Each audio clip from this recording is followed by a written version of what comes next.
الحمد لله رب العالمين والعاقبة للمتقين والصلاة والسلام على سيد الرسل وخاتم النبيين وعلى آله وأصحابه أجمعين.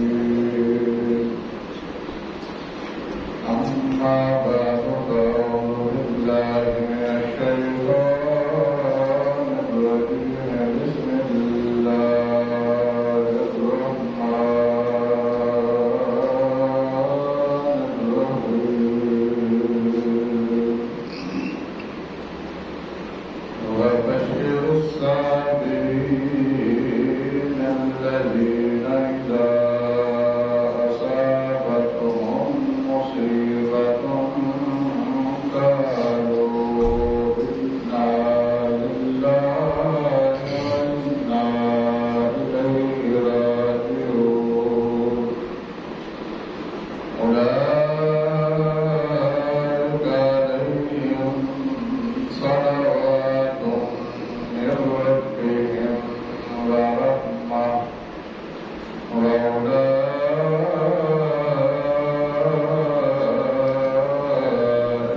هم المهتدون.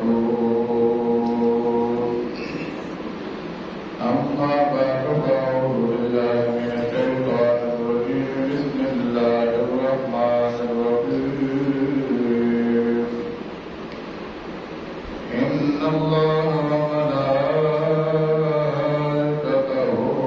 يصلون على النبي يا أيها الذين آمنوا صلوا عليه وسلموا تسليما.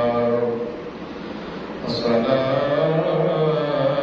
والسلام عليك يا سيدي يا رسول الله وعلى آلك وأصحابك يا سيدي يا حبيب الله. الصلاة والسلام عليك يا سيدي يا رحمة للعالمين وعلى آلك وأصحابك يا سيدي يا خاتم النبيين.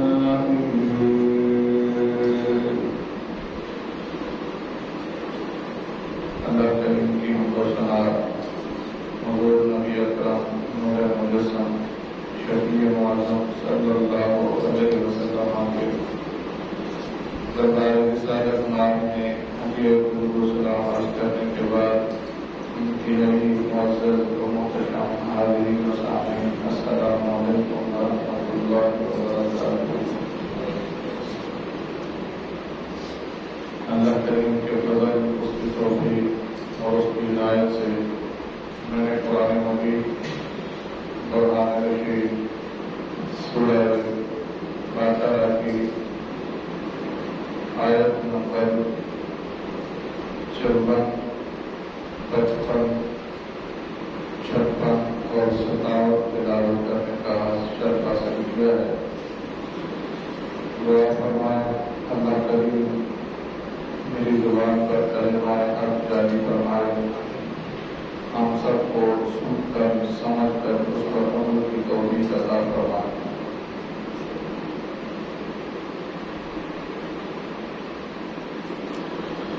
اللہ پاک نے ارشاد فرمایا ہے اس سے پہلے والی آیت میں بات چلتے چلتے پہنچی وبشر الصابرین، اے میرے محبوب اپنے غلاموں کو خوشخبری سنائیے کہ صبر کرنے پر جو انہیں تکلیف پہنچے اس پر جو صبر کرتے ہیں ان کے لیے خوشخبریاں ہیں۔ الذین اذا اصابتہم مصیبہ، ان لوگوں کے کہ جب انہیں کوئی مصیبت پہنچتی ہے تو قالوا انا للہ و انا الیہ راجعون، ان کی زبان پر اپنے رب کا کوئی گلہ نہیں ہوتا، کوئی شکوہ شکایت نہیں کرتے، کوئی جزا فضا نہیں کرتے، رونا دھونا نہیں کرتے، بلکہ وہ یہ کہتے ہیں کہ ہم اللہ کے ہیں اور قریب ہمیں اللہ ہی کی طرف لوٹ کر جانا ہے۔ جو یہ کہتا ہے اللہ فرماتا ہے اولئک علیہم صلوات من ربہم ورحمہ، یہی وہ لوگ ہیں جن کے اوپر اللہ کی رحمتیں اور اللہ کی برکتیں نازل ہوتی ہیں۔ وَأُولَٰئِکَ هُمُ الْمُهْتَدُونَ، اور یہی وہ لوگ ہیں جنہیں ہدایت کا راستہ عطا کیا جاتا ہے۔ یہ قرآن مجید ہے کہ جب کوئی مصیبت پہنچے تو اس پر صبر کیا جائے۔ کتنا صبر کیا جائے؟ علماء کرام نے لکھا ہے کہ صبر کم کرنا ہے۔ فرماتے ہیں کہ جب تمہیں مصیبت کی خبر ملے، پہلے الفاظ جو تمہارے دماغ، دل اور زبان پر آتے ہیں وہی بتاتے ہیں کہ آپ صبر کرتے ہیں کہ نہیں کرتے۔ یعنی خبر سننے کے بعد ہمارے بزرگوں کی یہ آیت تھی کہ کوئی نشانی تھی کہ کوئی بھی خبر سنتے غم والی، پریشانی والی، مصیبت والی، دکھ والی، وہ یہی پڑھتے تھے انا للہ و انا الیہ راجعون۔ کوئی بھی خبر ہو، اس کا مطلب ہے وہ صبر کرنے والے ہیں، اور جو صبر کرتے ہیں اللہ ارشاد فرماتا ہے ان اللہ مع الصابرین، اللہ بھی صبر کرنے والوں کے ساتھ ہوتا ہے۔ طبقات ابن سعد میں ایک حدیث مقبول ہے، رسول کریم صلی اللہ علیہ وسلم نے ارشاد فرمایا دو بندے ایسے ہیں جس کو اللہ بے شمار بے حد و حساب اجر عطا فرماتا ہے۔ پوچھا گیا اللہ کے رسول صلی اللہ علیہ وسلم وہ کون سے دو بندے ہیں جن کو اللہ کریم بے حساب بے شمار نعمتیں عطا فرماتا ہے؟ اور رسول کریم صلی اللہ علیہ وسلم نے ارشاد فرمایا ایک وہ بندہ جس کو اللہ کوئی نعمت دے وہ اس پر شکر ادا کرے، ایسے بندے کو اللہ کریم بے شمار اجر عطا فرماتا ہے دنیا اور آخرت میں۔ اور دوسرا نبی کریم صلی اللہ علیہ وسلم نے ارشاد فرمایا وہ بندہ جس سے اللہ کوئی تکلیف پہنچائے، کوئی دکھ آ جائے، کوئی مصیبت آ جائے، اس کے اوپر کوئی آزمائش آ جائے تو اس کے اوپر صبر کر لے، صبر کرنے والے کو بھی اللہ بے شمار اجر سے نوازتا ہے۔ یعنی رسول کریم صلی اللہ علیہ وسلم نے یہ فرمایا ہے کہ تم شکر کرو نعمت کے ملنے پر تو اجر بے حساب ہے، نعمت کے چھین جانے پر تم صبر کر دو تو بھی اجر بے حساب ہے۔ انسان اس دنیا میں جب موجود ہے اس کی کیفیتیں بدلتی رہتی ہیں، کبھی وہ رنج و غم میں ہوتا ہے، کبھی مصیبت و الم سے دوچار ہوتا ہے۔ ظاہر بات ہے کہ مختلف کیفیتیں ہیں، اس کے احکامات بھی مختلف ہیں۔ قرآن کریم نے اپنے ماننے والوں کو اس غلط فہمی میں مبتلا نہیں ہونے دیا کہ اسلام کے دامن میں پناہ دینے سے وہ ہر طرح کی مصیبتوں اور تکلیفوں سے بچ جائے گا۔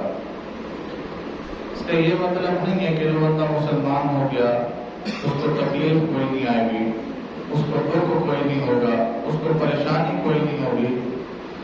اسلام نے یہ غلط فہمی دور کر دی. فرمایا اسلام میں آنے کے بعد بھی تمہیں دکھ بھی آئیں گے، پریشانیاں بھی آئیں گی اور آزمائشیں بھی آئیں گی.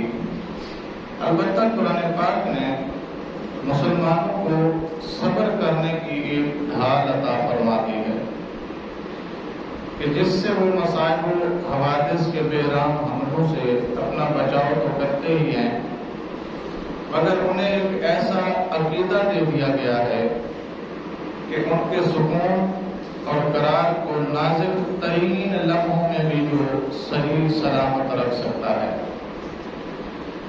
اور یہ بات ذہن نشین ہے کہ ہر شخص جانتا ہے کہ جب اس کے ہاتھ سے صبر کا دامن چھوٹ جائے، اس میں مقابلہ کرنے کی، حوادثات زمانہ سے ملاقات کرنے کی صلاحیت ختم ہو جاتی ہے.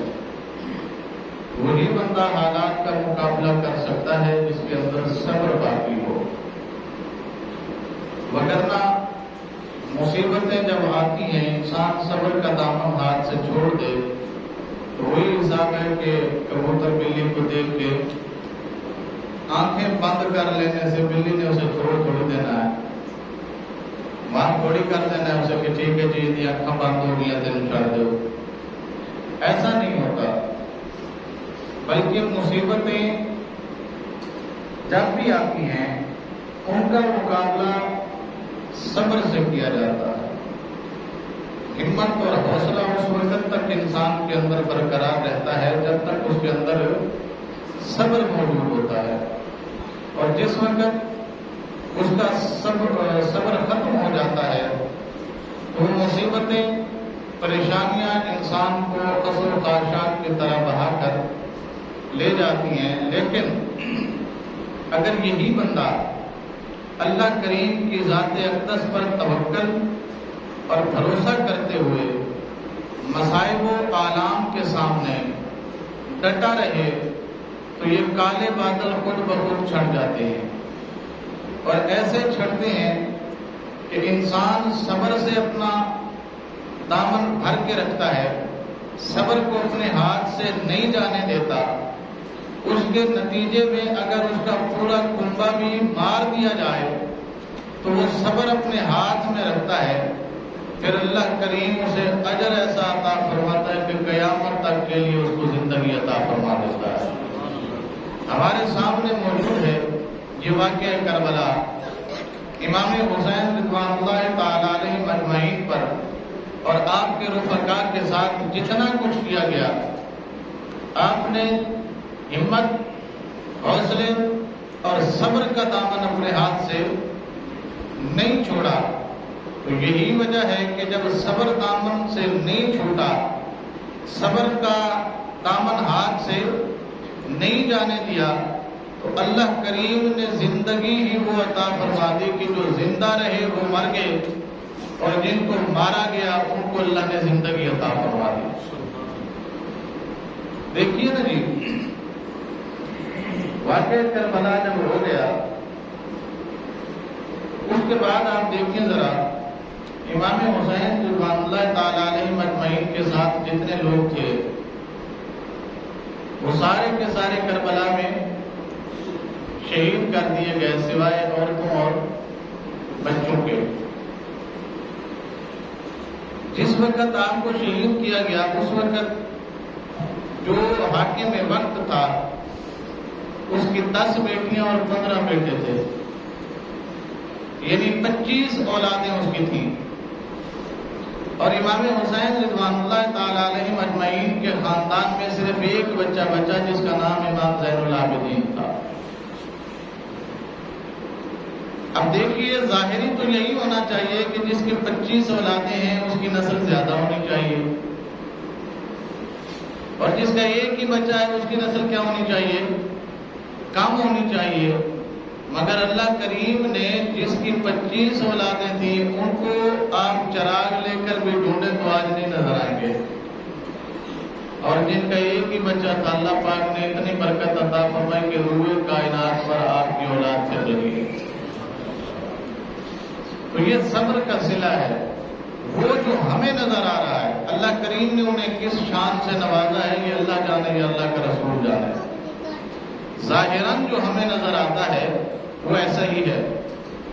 اور ایک بات یہ بھی ذہن نشین ہے، جس کا یہ عقیدہ ہو کہ میں بھی اور میرا سب کچھ میرا اپنا نہیں ہے بلکہ یہ اللہ کا دیا ہوا ہے، جس بندے کا یہ عقیدہ ہو کہ میں اور جو کچھ میرے پاس ہے یہ میرا نہیں ہے، میرے اللہ کا مجھے دیا ہوا ہے، تو جس نے دیا ہے وہ کبھی بھی واپس لے سکتا ہے۔ ٹھیک، ظاہری بات ہے میری اپنی چیز تو نہیں ہے، کسی کی چیز ہے نا، تو کسی کی چیز کسی کو حق ہے وہ جب مرضی۔ اور ایک شرعی مسئلہ بھی ہے، شرعی مسئلہ یہ ہے کہ جب آپ لین دین کرتے ہو تو ایک دن طے کر لیتے ہو، جی فلاں تاریخ کو میں آپ کو دوں گا۔ مثال کے طور پر ایک بندہ دکان پہ آیا، اس نے کہا جی مجھے کپڑے چاہیے، آپ کی کپڑے کی دکان ہے، مجھے کپڑے دے دیں، پیسے آج نہیں ہے، میں آپ کو اگلے ہفتے دے دوں گا۔ مثال سمجھانے کے لیے ہے۔ اب وعدہ تو اس کے ساتھ کس کا ہوا ہے؟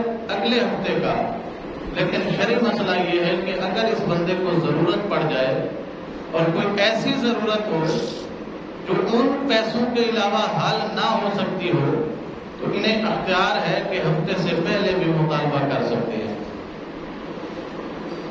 بات سمجھ آئی آپ کو؟ شرعی مسئلہ یہ ہے۔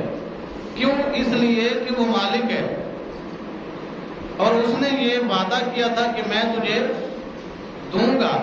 وہ الگ بات ہے کہ وعدے کا دن ابھی نہیں آیا، لیکن اس کو خود کو اتنی ضرورت پڑ گئی ہے کہ اس کا اس کے بغیر گزارا نہیں ہو سکتا، تو وہ بندہ اس سے مطالبہ کر سکتا ہے کہ جی میری چیز مجھے واپس کر دی جائے تاکہ میں اپنی زندگی کو آگے لے جا سکوں۔ تو کسی کے مرنے، کسی کی کھیتی باڑی یا کاروبار میں نقصان ہونے پر اتنا پریشان اسے نہیں ہونا چاہیے۔ کیوں؟ اس لیے کہ وہ میرا ہے ہی نہیں۔ اب کوئی بھی نقصان آتا ہے ہم یہ سمجھتے ہیں کہ میرا نقصان ہو گیا، ایسا ہے نا کہ کسی کے گھر میں چوری ہو جائے تو کہتا ہے میرا نقصان ہو گیا، کسی کی کوئی جیب کاٹ کے لے جائے تو کہتا ہے میرا نقصان ہو گیا، کسی کے ماں باپ دنیا سے چلے جاتے ہیں تو کہتا ہے کہ میرا نقصان ہو گیا، کسی کی اولاد اگر دنیا چھوڑ جائے تو کہتا ہے میرا نقصان ہو گیا۔ ارے بھائی تیرا کہاں سے ہوا؟ تیرا تھا کیا؟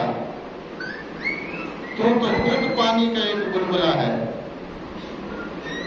تو خود کسی کا دیا ہوا ہے، تو خود کسی کے مرہون منت ہے۔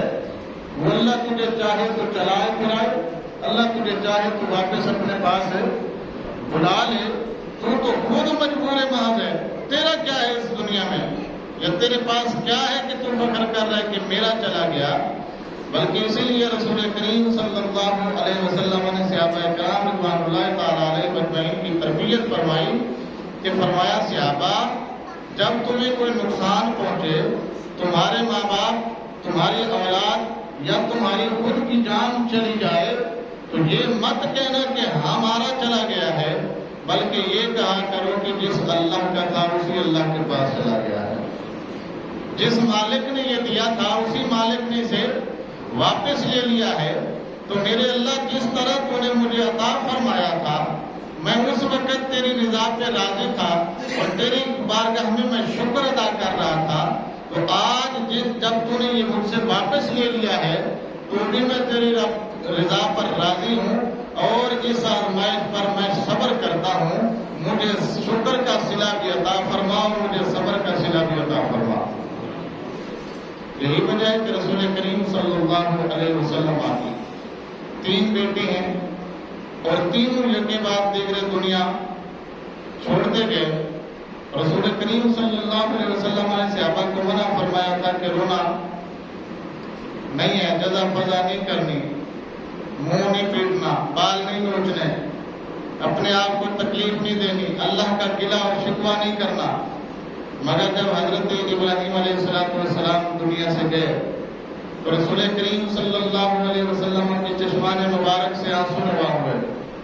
صحابہ کرام رضوان اللہ تعالی علیہم اجمعین نے کہا یا رسول اللہ صلی اللہ علیہ وسلم ہمارے ماں باپ آپ پر قربان جائیں, آپ تو ہمیں یہ ارشاد فرماتے ہیں کہ ایسے موقع پر رونا نہیں ہے بلکہ صبر کرنا ہے. رسول کریم صلی اللہ علیہ وسلم نے فرمایا صحابہ یہ جو آنسو ہیں یہ قدرتی ہیں, یہ طبعی ہیں.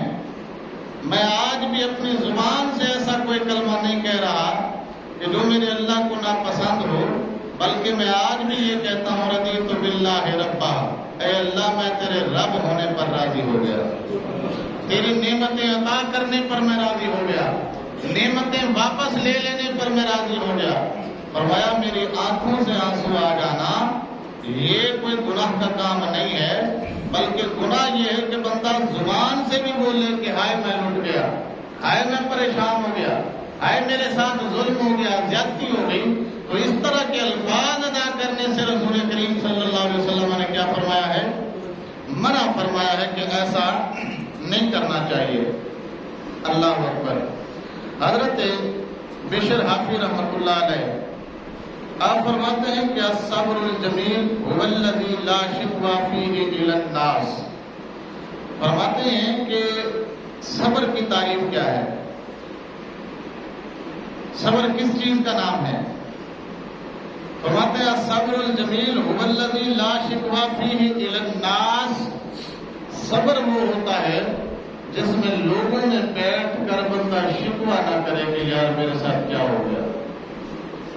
اسے کیا کہتے ہیں, بولتے رہیے گا ساتھ ساتھ, اسے کیا کہتے ہیں, صبر کسے کہتے ہیں؟ جن لوگوں کے اندر بیٹھ کر بندہ کسی بات کا اپنے رب کا شکوہ نہ کرے کہ میرے ساتھ غلط ہوا, میرے ساتھ یہ صحیح نہیں ہوا, اگر میرے ساتھ ایسا نہ ہوتا اور ایسا ہو جاتا.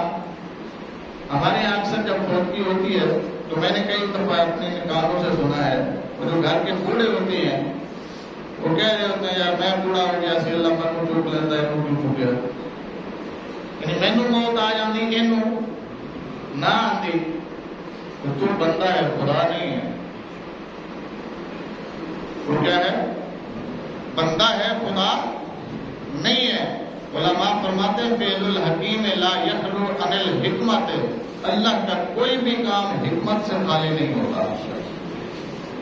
اللہ کا کوئی بھی کام حکمت سے خالی نہیں ہوتا. ہو سکتا ہے جو تو کہہ رہا ہے کہ تجھے اٹھا لیتا اللہ اور اسے زندہ رکھ لیتا, تیرے مرنے کے بعد یہ بندہ کافر ہو جاتا تو ہو سکتا تھا نا. پاسبلٹی ہر چیز کی ہے, کچھ بھی ہو سکتا تھا. تو اللہ کریم اپنی نظر رحمت سے یہ جانتا ہے کہ کس بندے کو کب تک چھوٹ دینی ہے. اللہ کریم کے علم سے بڑا کسی کا علم نہیں ہے.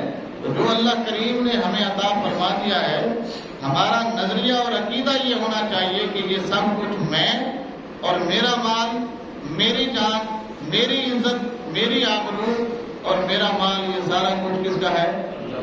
اللہ کے ہے.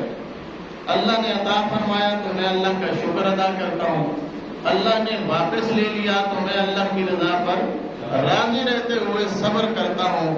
پھر دیکھیے اللہ کریم کے رسول صلی اللہ علیہ وسلم نے فرمایا ان دو کاموں پر, جو شکر کرے نعمت کے ملنے پر اور جو نعمت کے چلے جانے پر کیا کرے, صبر کرے. فرمایا سب کو اللہ گناہ کے حساب سے دے گا, کسی کو 1 کے بدلے 10 دے گا, کسی کو 1 کے بدلے 70 دے گا, کسی کو 1 کے بدلے 700 دے گا, اور کچھ ایسے ہوں گے جنہیں اللہ بے حد و حساب دے گا. ایک وہ ہوگا جو نعمت کے ملنے پر شکر کرتا ہے, اور دوسرا وہ ہوتا ہے جو نعمت کے چھن جانے پر صبر کرتا ہے. اللہ اکبر کبیرہ والحمدللہ حمدا کثیرا. حضرات محترم, صبر کرنا یہ بھی رسول کریم صلی اللہ علیہ وسلم کی سنت ہے, اور شکر کرنا یہ بھی اللہ کریم کی رسول صلی اللہ علیہ وسلم کی سنت مبارکہ ہے. نعمت کے مل جانے پر شکر کرنا یہ بھی رسول اللہ صلی اللہ علیہ وسلم کا طریقہ ہے. نعمت کے چلے جانے پر صبر کر لینا یہ بھی رسول کریم صلی اللہ علیہ وسلم کا طریقہ ہے. اللہ اکبر. تو حضور علیہ الصلوۃ والسلام کو کا ارشاد مبارک ہے کہ جب کسی بندے کو کوئی مصیبت پہنچے، رسول اللہ صلی اللہ علیہ وسلم کا مبارک ارشاد ہے کہ جب بندے کو مصیبت پہنچے، کوئی دکھ پہنچے، کوئی تکلیف پہنچے، کسی آزمائش میں مبتلا کیا جائے، جو بندہ مومن کو تکلیف دے، یعنی اگر کسی کا کوئی عزیز بیٹا فوت ہو جاتا ہے، اس کی وفات پر جزا فضا نہیں کرے، روئے دھوئے نہیں، بلکہ یہ پڑھتا رہے الحمدللہ انا للہ و انا الیہ راجعون. تمام تعریفیں اللہ کے لیے ہیں، بے شک ہم اللہ کے ہیں اور ہمیں اللہ کی طرف لوٹ کر جانا ہے. اللہم اجرنی من مصیبتی، اے اللہ مجھے اس مصیبت کا اجر عطا فرما، مجھے اس مصیبت کا اجر عطا فرما. واخلف لی خیرا منہا، اور اس مصیبت کے بدلے مجھے اس سے بڑی نعمت سے نواز. یہ جو آزمائش میرے اوپر آئی ہے، میں صبر کر رہا ہوں، تیری تعریف کر رہا ہوں، تیری طرف ہی واپس آنا ہے، تیرا ہی تھا سارا کچھ، کہ میں دعا کر رہا ہوں کہ یا اللہ مجھے اس سے بھی بہتر عطا فرما. اب یہ اللہ کو پتا ہے کہ میرے لیے بہتر دنیا میں ہے یا میرے لیے بہتر آخرت میں ہے. تو جہاں میرے لیے بہتر ہوگا میرا رب وہاں فیصلہ فرما دے گا. اور رسول کریم صلی اللہ علیہ وسلم نے یہ بھی ارشاد فرمایا کہ اللہ تعالیٰ ارشاد فرماتا ہے میرے فرشتوں، تم نے میرے بندے کے بیٹے یا عزیز کی روح قبض کر لی. یعنی فرشتہ جب آتا ہے روح قبض کرنے کے لیے اور روح قبض کر کے واپس اللہ کی بارگاہ میں پہنچتا ہے تو اللہ اس فرشتے سے پوچھتا ہے کہ تم نے میرے فلاں بندے کے بیٹے کی کیا کر لی ہے، روح قبض کر لی، تم نے اس کے دل کا سکون چھین لیا، تم نے میرے بندے کو تکلیف اور مصیبت میں مبتلا کیا. فرشتے عرض کرتے ہیں ہاں اللہ تیرا حکم تھا، ہم نے اسے اس کا بیٹا لے لیا، اسے اس مصیبت میں مبتلا کر دیا، اس کے دل کا سکون ہم لے آئے. تو اللہ کریم فرشتوں سے پوچھتا ہے کہ فرشتے اس وقت میرے بندے کے منہ سے کیا الفاظ نکل رہے تھے. یعنی جب تم نے اس کا بیٹا چھینا، جب تم نے اسے آزمائش میں مبتلا کیا، جب تم نے اس کے دل کا سکون چھینا ہے، تو اس وقت میرے بندے کے زبان پر کون سے کلمات تھے، کیا کہہ رہا تھا وہ؟ فرشتے عرض کرتے ہیں مالک وہ پڑھ رہا تھا الحمدللہ انا للہ و انا الیہ راجعون. ساری تعریفیں اللہ کے لیے ہیں اور میں اللہ کا شکر ادا کرتا ہوں. میں اللہ کا ہوں اور بے شک مجھے اللہ ہی کی طرف واپس لوٹ کر جانا ہے. جب یہ فرشتے عرض کرتے ہیں تو اللہ کریم فرماتا ہے ابنوا لعبدی بیتا فی الجنۃ وسموہ بیت الحمد. پھر ایسا کرو جنت میں میرے اس بندے کے لیے ایک محل تعمیر کرو. اس بندے نے اپنے بیٹے کے چلے جانے پر یہ گانا الحمدللہ انا للہ و انا الیہ راجعون. اس بندے کے لیے جنت میں ایک محل تیار کرو. اچھا جی وسموہ بیت الحمد، اور اس گھر کا نام رکھو اللہ کی حمد کرنے والے کا گھر، اللہ کی تعریف کرنے والے کا گھر. اور یہ بندہ جب تم اس کی روح قبض کر کے لے آؤ تو میرے پاس نہیں لانا، اسے سیدھا جنت میں لے جانا، اس محل میں اس کو داخل کر دینا. اتنا بڑا اجر اللہ پاک نے دیا ہے مصیبت پر صبر کرنے کا. اس کام کا ہے یہ مصیبت پر صبر کرنے کا. اور صبر کی اہمیت بیان کرتے ہوئے امام جعفر الصادق رضی اللہ تعالیٰ عنہ فرماتے ہیں، کتاب کا نام اصول کافی ہے، صفحہ نمبر 41 ہے، اس کے اوپر یہ بات لکھی ہے کہ امام جعفر صادق رضی اللہ تعالیٰ عنہ، جانتے ہو امام جعفر صادق کون ہے؟ اتنا بھی نہیں پتا آپ کو. کربلا میں کون بچہ تھا؟ امام زین آپ کا بیٹا ہے امام محمد باقر، اور ان کا بیٹا ہے امام جعفر صادق، یعنی امام حسین رضی اللہ تعالیٰ عنہ کا بیٹا تھا امام زین العابدین، ان کا بیٹا تھا امام باقر پاک، اور ان کا بیٹا کون تھا؟ امام جعفر صادق۔ امام جعفر صادق بیٹے ہیں امام باقر پاک کے، امام باقر پاک بیٹے ہیں حضرت زین العابدین کے، زین العابدین بیٹے ہیں حضرت امام حسین کے، اور امام حسین بیٹے ہیں حضرت مولا علی مرتضیٰ شیر خدا کے۔ تو امام جعفر صادق رضی اللہ تعالیٰ عنہ فرماتے ہیں الصبر من الایمان، صبر ایمان ہے۔ صبر کیا ہے جی؟ یعنی دوسرے لفظوں میں یہ کہیے کہ ایمان ہی صبر ہے۔ ایمان ہی کیا ہے؟ صبر ہے۔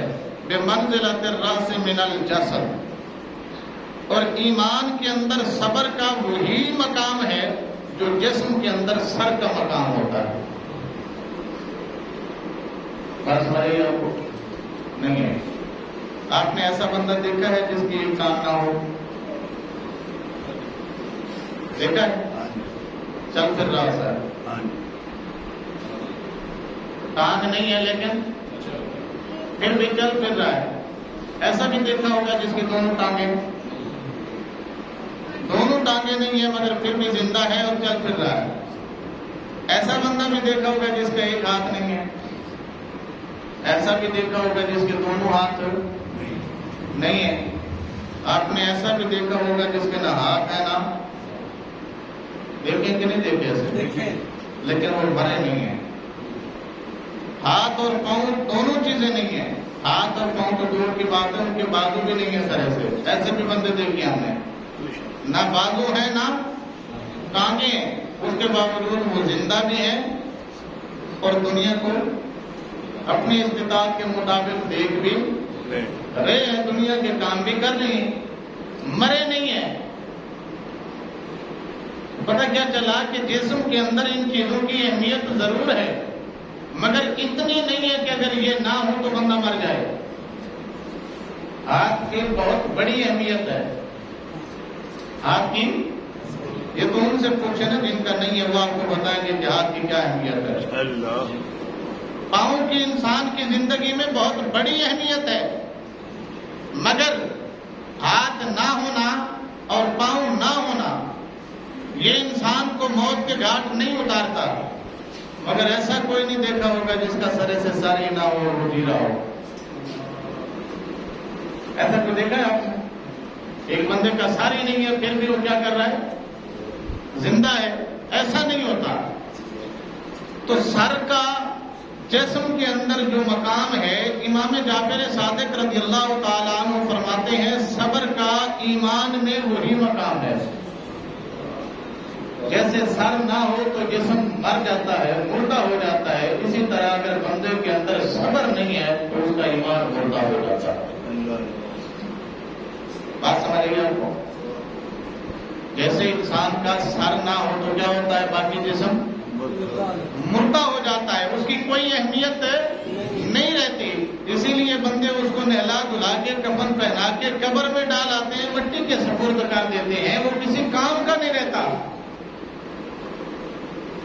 امام جعفر صادق رضی اللہ تعالیٰ عنہ فرماتے ہیں کہ ایمان کے اندر صبر کا یہی مقام ہے جو انسان کے جسم میں سر کا مقام ہے۔ بات سمجھ رہی ہے آپ کو؟ آگے چلیے جی۔ فَإِذَا ذَهَبَ الرَّأْسُ ذَهَبَ الْجَسَدُ كَذَلِكَ إِذَا ذَهَبَ الصَّبْرُ ذَهَبَ الْإِيمَانُ۔ جس طرح سر چلا جائے تو جسم چلا جاتا ہے، اسی طرح صبر چلا جائے تو ایمان چلا جاتا ہے۔ یہ میں اپنے الفاظ نہیں بتا رہا، میں نے آپ کو بتایا کہ یہ کس کے بات ہے؟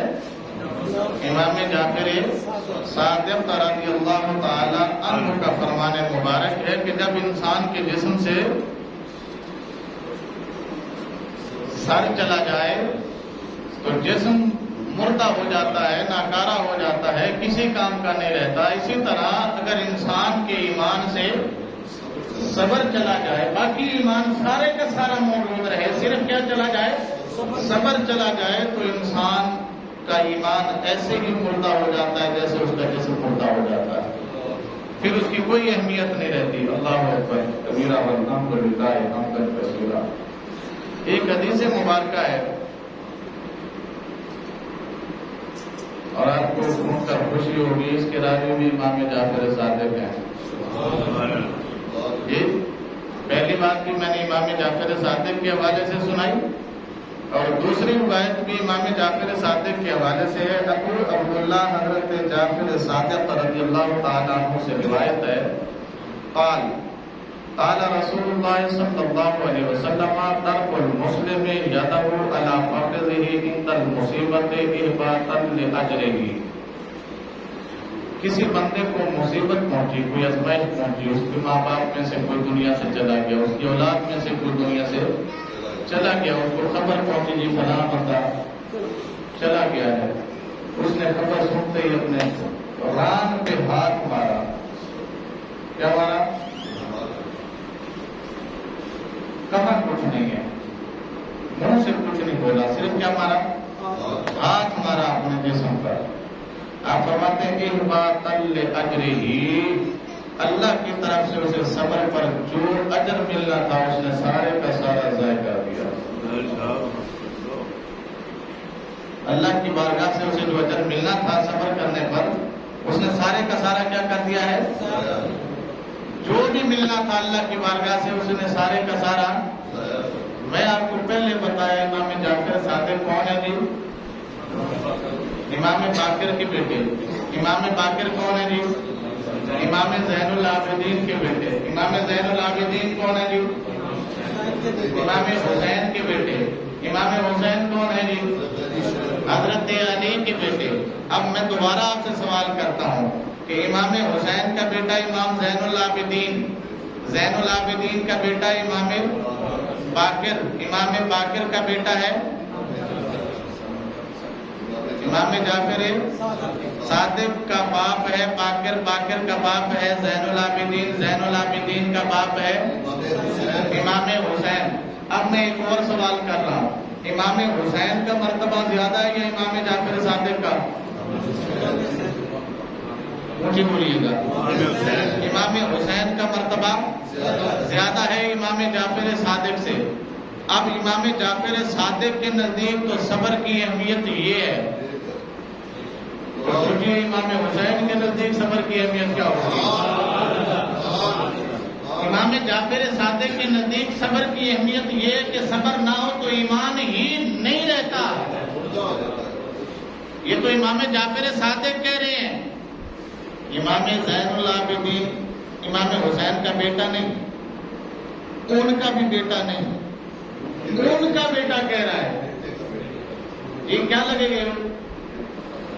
پردادا ہے جی، یعنی امام حسین کا پڑپوتا یہ کہتا ہے کہ صبر کی یہ اہمیت ہے کہ اگر ایمان سے صبر نکل جائے تو ایمان کوئی نہیں بچتا۔ تو پڑپوتا جب یہ کہتا ہے تو اس کا مطلب ہے پردادے کا کیا مقام ہوگا، یا ان لوگوں کا کیا مقام ہوگا جنہوں نے رسول کریم صلی اللہ علیہ وسلم کی زبان اقدس سے سنا ہوگا کہ صبر کیا ہے، اور ان لوگوں کا کیا مقام و مرتبہ ہوگا جنہوں نے خود رسول اللہ صلی اللہ علیہ وسلم سے قرآن میں پڑھا ہوگا ان اللہ مع الصابرین، اللہ صبر کرنے والوں کے ساتھ ہے۔ اور ان لوگوں کا کیا مقام و مرتبہ بیان کیا جا سکتا ہے جن کو اللہ کہے وبشر الصابرین، سونے محبوب صبر کرنے والوں کو خوشخبری سنا دو، انہوں نے بڑا کچھ لے لیا جی۔ اور امام حسین کو کریں کربلا میں صبر، امام حسین کیا کریں کربلا میں؟ صبر کریں۔ کیا کریں گے؟ اونچی بولو نا، صبر کریں۔ اور امام حسین کے گھر والے بھی کریں صبر۔ اب مجھے ایک بات یاد آئی، آپ اجازت دیں تو میں سنوں۔ آخری رات تھی، سارے کا سارا قبیلہ شہید ہو گیا، صرف امام حسین بچے ہیں۔ یہ آج ہی کی رات تھی، آج ہی کی رات تھی۔ تو امام حسین رضی اللہ تعالیٰ عنہ آپ اپنی بہن زینب کے کمرے میں تشریف لائے، خیمے میں، جو خیمے لگے تھے، تو آ کے انہیں بتایا ہے کہ سارا کچھ اللہ کے راستے پہ حسین نے قربان کر دیا، اب صرف حسین بچا ہے یا پھر تو بچی ہے اور خواتین بچی ہیں، اب صبح میں بھی چلا جاؤں گا، صبح میں بھی چلا جاؤں گا، پر میں کہنے یہ آیا ہوں کہ میری بہن تو بیٹی ہے علی کی، تو بیٹی ہے سیدہ زہرا کی، اور تجھے پتا ہے نا ہمارا نانا کون ہے؟ ہمارا نانا مصطفیٰ ہے۔ میں تجھے یہ کہنے آیا ہوں کہ صبر کرنا ہے۔ کیا کرنا ہے؟ مجھے بولیے کیا کرنا ہے؟ صبر کرنا ہے۔ کل جب میرا لاشا تجھے موصول ہوگا، پتہ نہیں کس حال میں ہوگا، مگر تو نے کیا کرنا ہے؟ سیدہ زینب سلام اللہ علیہا آپ فرماتی ہے بھائی جان میرے جگر میرے پھول آپ پریشان نہ ہو، جس رسول نے آپ کو اتنا لعاب طعام کھلایا ہے اسی رسول نے مجھے بھی کھلایا ہے۔ جس علی کا خون آپ کی رگوں میں دوڑتا ہے اسی علی کی میں بھی بیٹی ہوں۔ جس سیدہ فاطمہ الزہرا سلام اللہ علیہا کا دودھ آپ نے پیا ہے اسی ماں کا دودھ میں نے بھی۔ میں آپ سے وعدہ کرتی ہوں جب بھی آپ کی شہادت کا تذکرہ ہوگا ہمارے صبر کا تذکرہ بھی ساتھ ہی ہوگا۔ جب جب آپ کی شہادت کا تذکرہ ہوتا رہے گا ہمارے صبر کا تذکرہ بھی ساتھ ہوتا رہے گا۔ اور یہ بات میں نے اپنی طرف سے بیان نہیں کی، کسی کو لگے کہ میں نے یہ اپنی طرف سے بیان کر دیا ہے، اس کا کوئی حوالہ نہیں ہے، اس کا حوالہ بھی اہل تشیع کی کتاب میں ہے۔ سونے پر سہاگا تو یہ ہے، ہمارے مولوی نے نہیں لکھا، انہیں کے مولانا لکھتے ہیں کہ سیدہ زینب نے امام حسین سے کہا کہ جب بھی آپ کی شہادت کا تذکرہ ہوگا ہمارے صبر کا تذکرہ بھی ساتھ ہوگا، ہم صبر کی حد کر دیں گے، صبر کی انتہا کر دیں گے۔ امام حسین اور آپ کا خاندان تو کرے صبر، اور ہم آج کھڑے ہو جائیں۔ ایک مسئلہ ہے شرعی، ایک مسئلہ ہے یہ جو ہمارے یہاں محرم الحرام میں ہوتا ہے، میں نام نہیں لے رہا کون کرتا ہے، آپ کو پتا ہے کون کرتا ہے۔ اپنے جسم سے خون نکالا جاتا ہے، بولیے نکالا جاتا ہے کہ نہیں؟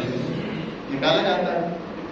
جسم کو تکلیف دی جاتی ہے، ایذا دی جاتی ہے کہ نہیں دی جاتی؟ ایک شرعی مسئلہ ہے، مجھ سے نہیں آپ کسی سے جا کے پوچھئے۔ وہ خون جو نکل جائے جسم سے دم مسفور کہتے ہیں اسے، بہتا ہوا خون، کیا کہتے ہیں؟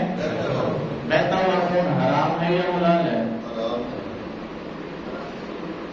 جانور آپ نے ذبح کیا خون بہا، جو خون بہا ہے وہ حرام ہے کہ حلال ہے؟ کیوں؟ کیونکہ قرآن پاک میں آیا ہے انما حرم علیکم المیتۃ والدم، مردہ جانور اور بہتا ہوا خون۔ مردہ جانور اور بہتا ہوا یہ کیا ہے؟ ایک بندے کو جسم پر تھوڑا نکلا ہے، پھنسی نکلی ہے، اس نے وضو کیا، وضو کے بعد اس تھوڑے پھنسی سے تھوڑا سا گند نکلا اور وہ بہہ گیا، وضو برقرار ہے یا ٹوٹ گیا؟ میں نے تکلیف نہیں دی، اللہ کی طرف سے مجھے آزمائش آئی، میں نے تو وضو کیا، وضو کے بعد اس سے کچھ پانی نکلا جس کے اندر تھوڑی سی خون کی امیزش تھی، تھوڑی سی پیپ کی امیزش تھی، وہ سارے کا وجہ ہو گیا، تھوڑا سا اپنی جگہ سے تھوڑا سا بہ گیا، تو وضو رہا کہ ختم ہو گیا؟ ٹوٹ گیا جی۔ کیوں؟ کیونکہ شرعی مسئلہ ہے کہ جب خون جسم سے نکل کر آگے چل پڑے تو بندہ باوضو نہیں رہتا، بندہ باوضو پاک مجھے بولیے۔ اور یہ جو کام کیا جاتا ہے محرم الحرام میں، یہ عبادت سمجھ کے کیا جاتا ہے یا حرام سمجھ کے؟ مجھے بولو، اگر آپ کو پتا ہے تو بولو، کیا سمجھ کے کیا جاتا ہے؟ عبادت سمجھ کے۔ اور کوئی کا عبادت ایسی نہیں ہے جو بغیر وضو کے ہوتی ہو. آپ پوچھئے نا علماء سے، آپ جائیے پوچھئے علماء سے، ہم سے نہیں پوچھئے. میں آپ کو پہلے کہہ رہا ہوں، ہم سے مت پوچھو. آپ کسی عالم دین سے پوچھو کہ قبلہ جسم سے اگر خون نکل کر آگے چل پڑے تو وضو ٹوٹ جاتا ہے، اور وضو ٹوٹ جائے تو عبادت اس وضو کے ساتھ نہیں ہوتی جب تک آپ دوسرا وضو نہ کریں. اگر آپ کریں گے تو کیا ہوگا؟ ایسا سوال ہے میرا. یعنی خون نکل گیا، آپ نے دیکھ لیا، دیکھنے کے بعد بھی آپ نے اسی وضو کے ساتھ کیا کر لی؟ عبادت. اس کی دو صورتیں ہیں. پہلی صورت یہ کہ آپ کو پتہ ہی نہیں ہے کہ اس کا کیا حکم ہے، تب تو آپ ٹھہریں گے صرف گناہگار. کیا ٹھہریں گے؟ صرف گناہگار ٹھہریں گے. یہ آپ کو پتہ نہیں تھا. پتہ نہ ہونے کا گناہ آپ کے اوپر ہے. کیوں ہمارے اوپر نہیں ہے؟ کیونکہ یہ اسلامی ریاست ہے اور یہاں ہر کسی کو پتہ کرنے کا حق حاصل ہے، اور اس کی اپنی ذمہ داری ہے کہ وہ جا کے علماء سے پوچھے. بات سمجھ آ رہی ہے؟ دوسرا، ایک تو اسے پتہ نہیں ہے اور پتہ نہ ہونے کی وجہ سے وہ کیا ہوگا؟ بولتے نہیں پہ ڈر گئے ہو. کی ہو گیا؟ گناہگار ہو گیا. نہ ہونے کی وجہ سے، پتہ نہ ہونے کی وجہ سے وہ کیا ہوا ہے؟ دوسرا مسئلہ یہ ہے کہ اسے پتہ ہے، جان بوجھ کر پڑا ہے. آپ کسی عالم دین سے پوچھئے، جو بندہ جان بوجھ کر بغیر وضو کے سجدہ کرتا ہے، بعض اوقات وہ دائرہ اسلام سے باہر ہو جاتا ہے. کیونکہ ایسی حالت میں سجدہ کرنا حرام، ایسی حالت میں سجدہ کرنا کیا ہوتا ہے؟ حرام ہوتا ہے. اس نے حرام کام کو حلال سمجھ کر کیا ہے. اس نے حرام کام کو کیا سمجھ کر کیا ہے؟ حلال سمجھ کر کیا. تو ایسا بندہ دائرہ اسلام سے آپ جو بندے اس کو عبادت سمجھتے ہیں اپنے جسم سے خون نکالنے کو، تو مسئلہ یہ ہے کہ بہتا ہوا خون کیا ہے؟ حرام. بہتا ہوا خون کیا ہوتا ہے؟ حرام. تو جو حرام میرے جسم پر بہ رہا ہے اور میں اس کو عبادت کا نام دے رہا ہوں، تو میرا ایمان کہاں رہ گیا؟ تو بات سمجھ آئی کہ نہیں آئی؟ ایک مسئلہ اور ہے. امام حسین نے اپنے جسم پر خود مارا تھا یا یزیدیوں نے مارا تھا؟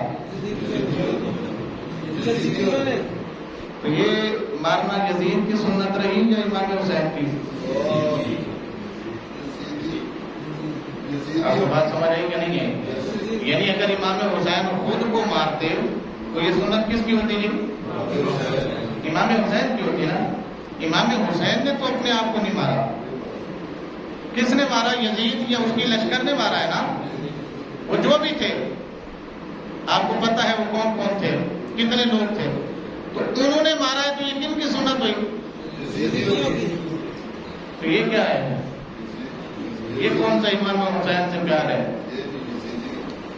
چلیں جی، مان لیا جائے اس کو، عبادت نہ ہو، عقیدت مان لیا جائے. عقیدت کہتے ہیں محبت کو. حضرت ویسے کرنی رضی اللہ تعالیٰ عنہ کے بارے میں ایک بات آپ نے سنی ہوگی کہ انہیں پتا چلا کہ رسول اللہ صلی اللہ علیہ وسلم کا ایک دانت مبارک کیا ہو گیا ہے؟ شہید ہو گیا ہے. تو انہوں نے اپنا ایک دانت توڑا. پھر سوچا کہ ہو سکتا ہے رسول اللہ کا یہ نہ ہو، یہ ہو. پھر دوسرا توڑا. پھر پتا چلا کہ یہ نہ ہو کہ یہ ہو. اسی طرح کرتے کرتے محبت میں 32 کے 32 توڑ دیے. یہ سنا ہے آپ نے؟ اگر چیز کی کوئی اصلیت کوئی نہیں ملی مجھے، لیکن یہ بات ایسے مشہور ہے کہ عشق میں آپ نے آ کے سارے دانت توڑ دیے. بات مشہور ہے اس لیے میں کر رہا ہوں. میں پہلے بتا رہا ہوں کہ اس کی اصلیت کتاب و حدیث میں کوئی موجود نہیں ہے، ملی نہیں ہے ہمیں. ٹھیک ہے جی؟ جہاں ملی ہے تو اس کا کوئی پیچھے آگے کوئی نہیں ملتا. بات تو وہ ہوتی ہے نا جو یہاں سے چلے رسول اللہ تک جائے، اس کو ہم حدیث کہیں گے نا. تو جو جا کے وہاں کھڑی ہو جائے، نہ آگے کا پتہ چلے نہ پیچھے کا پتہ چلے، بند گلی میں جو کھڑی ہو جائے اسے حدیث نہیں کہا جاتا. لیکن مشہور اتنی ہو گئی ہے کہ مجبوری ہے میری آپ کو سنانا. یہ بات آپ نے سنی ہے جی؟ اس کو کہتے ہیں عقیدت. کیا کہتے ہیں اسے؟ یہ عقیدت ہے. امام حسین کو برچھی لگی تھی. کہاں لگی تھی؟ ہو سکتا ہے ادھر لگی ہو سکتا ہے ادھر لگی ہو سکتا ہے ادھر لگی ہو سکتا ہے ادھر لگی ہو سکتا ہے ادھر لگی ہو. تو یہ پاسبلٹی ہے. آپ کہہ لیں جی اس کو عقیدت ہے. تو عقیدت میں برچھی مارنا کوئی مسئلہ نہیں ہے. عقیدت ہے تو پھر ساروں امام حسین بات سمجھ رہی ہے آپ کو کہ نہیں ہے؟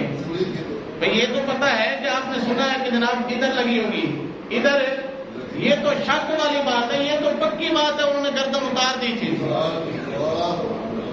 بات سمجھ آ رہی کہ نہیں آ رہی؟ یہ پک ہے نا، یہ تو پکی بات ہے نا. ہم نے پڑھا بھی ہے، سنا بھی ہے علماء سے، اپنوں سے بھی غیروں سے بھی، کہ سر کو نیزے پر لٹکایا گیا نا. سر کو، سر انور کو جب نیزے پہ لٹکایا گیا تو یہ تو پک ہو گیا کہ آپ کا سر مبارک. تو پھر یہ عقیدت چھوڑ کے یہ کیوں نہیں کر لیتے ایک ہی دفعہ؟ ٹھیک، ہر سال کے رونے سے بہتر ہے کہ بندہ ایک ہی دفعہ اپنے آپ کو ختم کرے، پوری عقیدت کا اظہار کرو. پوری بات ہے. شریعت ہمیں کیا حکم دیتی ہے؟ صبر کرو. مجھے بولو صبر کرو. ایک بات. دوسری بات، صحیح حدیث مبارکہ رسول اللہ صلی اللہ علیہ وسلم کی بخاری اور مسلم میں موجود ہے. نبی کریم صلی اللہ علیہ وسلم نے ارشاد فرمایا سوگ صرف 3 دن. کتنے دن ہے؟ 3 دن. سوگ کتنے دن ہے جی؟ 3 دن. عام لوگوں کے لیے فرمایا بیوہ کے لیے 4 مہینے 10 دن. بیوہ کے لیے، اولاد کے لیے بھی نہیں ہے، یہ بھی ذہن میں رکھنا. ایک بندہ فوت ہو گیا، اس کی بیوی بھی ہے، بچے بھی. بیوی کے لیے 4 مہینے 10 دن کا سوگ ہے، بچوں کے لیے صرف 3 دن کا. بچوں کے لیے صرف. اس کے آگے جو جائے گا اگلی صحیح حدیث سنو. رسول کریم صلی اللہ علیہ وسلم نے ارشاد فرمایا جس بندے نے 3 دن سے زیادہ شکل جیوبا وخط الحدود لیس منا، فرمایا 3 دن کے بعد جس بندے نے اپنے آپ کو چپیڑے ماری، اپنا سینہ یا بال نوچے، فرمایا وہ ہم میں سے نہیں ہے. ہم میں سے نہیں ہے. تو یہ ہمیں ہی سیکھنا ہے. یہ ہمارا دین ہے، یہ ہمارے لیے آیا ہے، اور ہمارے لیے اس میں کیا ہے؟ بہتری ہے. دین تو وہ ہے کہ امام حسین نے دین کی خاطر اپنا سر قتل کروا دیا، کٹوا دیا سر. نماز چھوڑی نہیں. نماز نہیں چھوڑی. سر چلا گیا پر نماز نہیں چھوڑی. یہی روایت ہے نا کہ امام حسین مقابلہ کر رہے تھے، کرتے کرتے جناب انہوں نے کئی یزیدیوں کو جہنم حاصل کیا. انہوں نے دیکھا کہ ایک ہی بندہ ہم سے کنٹرول نہیں ہو رہا، کیا کریں گی؟ اذان کا ٹائم ہو گیا ہے، اذان دو، یہ نماز پڑھے گا، ہم اس پہ حاوی ہو جائیں گے. تو یہی حربہ استعمال کیا گیا نا. تو امام حسین تو اس حال میں بھی نماز نہ چھوڑیں. حالانکہ قرآن پاک میں موجود ہے، علماء سے جا کے پوچھئے گا کہ جب جان کا خطرہ ہو تو صلاۃ الخوف پڑھی جاتی ہے. کیا پڑھی جاتی ہے؟ یہ قرآن پاک میں موجود ہے 5ویں پارے میں. صلاۃ الخوف پڑھی جاتی ہے. صلاۃ الخوف کیا ہوتی ہے؟ اب یہ میں بتانے کا وقت نہیں ہے. امام حسین نے صلاۃ الخوف نہیں پڑھی. اس حال میں بھی صلاۃ خوف نہیں پڑھی. اور ہم ہیں کہ پڑھتے ہی نہیں ہیں. ہم ہیں کہ تو خالی امام حسین کے نام پر کپڑے بدل لینا، دکان کے اوپر 10 دن کے لیے ٹیگ رکھ لینا، کپڑے چٹے سے کالے پہن لینا، ٹھنڈے پانی کی سبیل لگا لینا، ایک دیگ حلیم کی بانٹ لینا، یہ کوئی حسینیت نہیں ہے. قرار ہو گیا؟ یہ حسینیت نہیں. حسینیت کس چیز کا نام ہے؟ حسینیت صبر کا نام ہے. حسینیت استقام کا نام ہے. حسینیت دین کے ساتھ وفا کرنے کا نام ہے. حسینیت ہر برائی کے سامنے سینہ تان کے کھڑے ہو جانے کا نام ہے. اگر آپ یہ کر سکتے ہیں تو آپ کو مبارک ہو، آپ سے بڑا حسینی کوئی نہیں ہے. اور اگر آپ سود بھی لے رہے ہیں، جھوٹ بھی بول رہے ہیں، دغا بھی کر رہے ہیں، بہنوں کا حق بھی کھا کے بیٹھے ہوئے ہیں، تو خالی کپڑے بدل لینے سے آپ کو حسین کا ثواب نہیں ملے گا، حسین کا غصہ ضرور ملے گا. اللہ کریم ہمیں عمل کی توفیق عطا فرمائے. آمین.